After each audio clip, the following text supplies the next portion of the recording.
Chapter 20 The Tragedy at Prabhasa.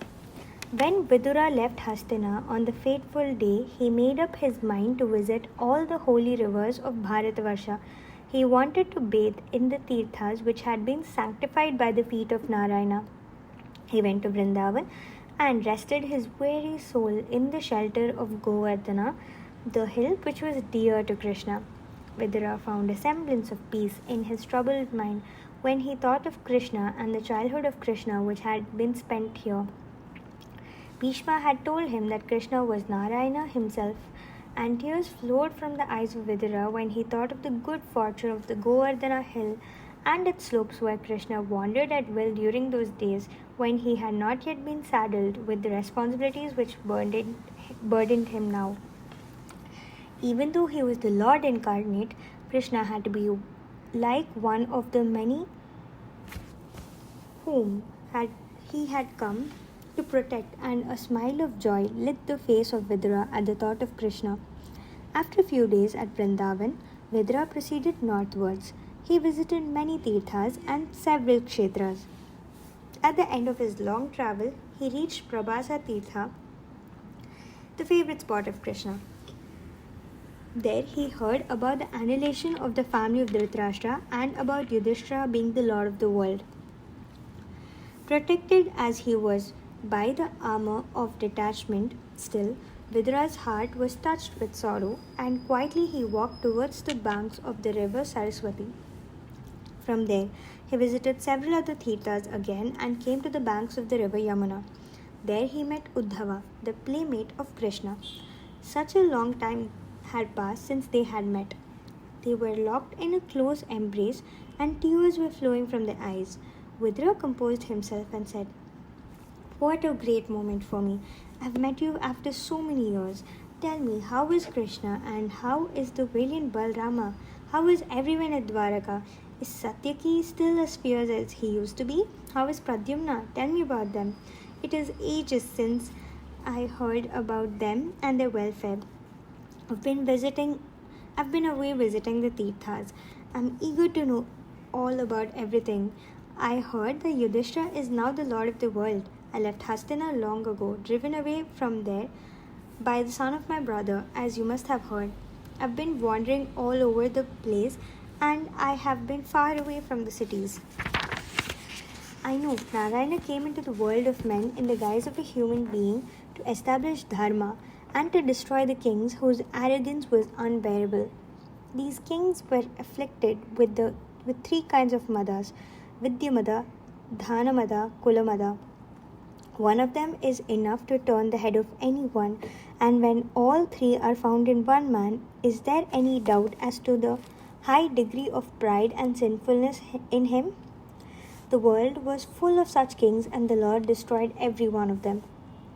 Now he must be resting after performing the immense task he had undertaken to perform.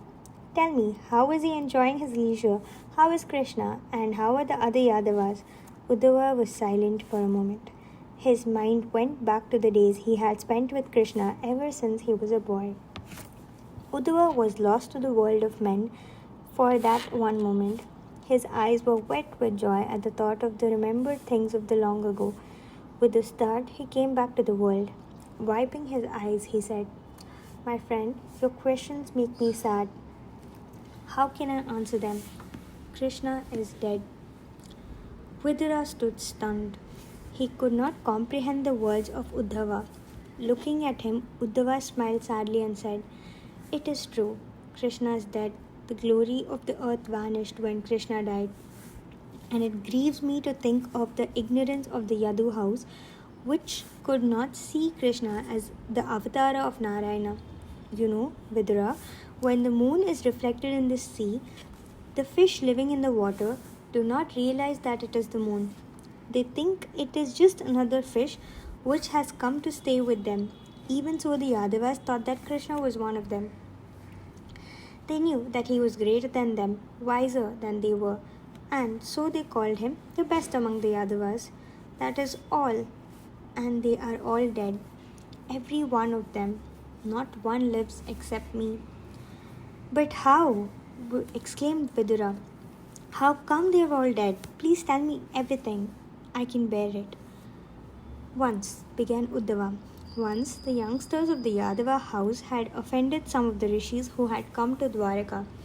They dressed up Samba, Jambavati's son, as a woman and asked the rishis if she would bear a son or daughter. The angry rishi said, "She will bear an iron pestle, which will be the destruction of your entire clan." Samba did give birth to an iron pestle, or rather, when they removed the disguise from him, they found an iron pestle. The children were horrified and they went to Balrama and Krishna with the entire story. Balrama was very angry. He made them grind the pestle into powder and throw it into sea. He forgot all about it, but not Krishna.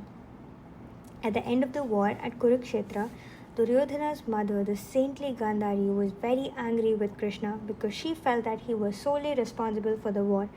Like a bamboo forest is destroyed by the fire caused by itself, the Kuru family was destroyed.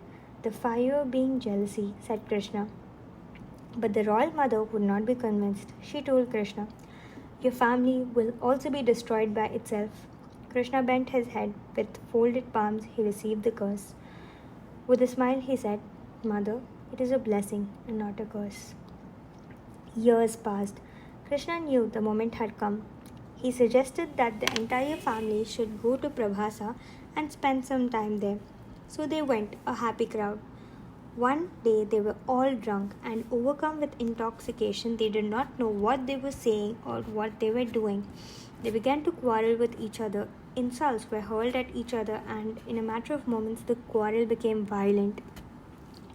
They were killing each other, and when they found that they did not have many weapons, the fighters plucked a handful of reeds growing along the shore of the sea and hit each other with them. The reeds had all sprung from the powdered pestle of the long ago. Each reed became as powerful as an astra, and the entire family of the Yadava, Bhoja, and Andhaka clans were gone, annihilated in a matter of moments. Krishna walked away from them, and I found him seated at the foot of an Ashwatha tree. I told him that I would also go with him, but he asked me to go to Badrikashrama. I refused and said, "Krishna, I will not live in this world without you. You have always been my side. Please take me with you." Sage Maitreya came there too. Krishna looked at me and said, "You must listen to me, Uddhava. You cannot come with me. You have a mission to perform. I'll teach you the truth. I will teach you the Brahma Vidya. You must travel all over the world and teach it to those who do not know how to reach me." He taught the great lesson to me and asked me to leave him. After I left, Krishna was seated in a yogic trance. He had assumed the Padmasana and his left foot was placed on his thigh.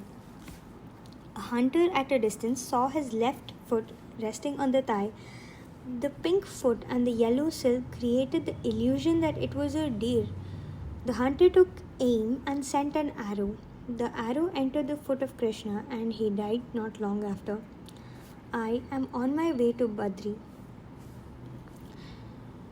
Vidura was listening with tears flowing unheededly from his eyes. He looked at Uddhava piteously and said, "Please teach me the lesson which was taught to you by Krishna. You know how sorely I need it." Uddhava said, "I'm not the person to teach you, my friend. It is Maitreya. Krishna asked me to tell you that you should go to the ashrama of Maitreya and learn the Brahma Vidya from him. Please seek him out and learn from him." After a tender leave-taking, Uddhava went in the direction of Badrikashrama in the north. Badrikashrama, where Nara and Narayana had performed tapas long ago.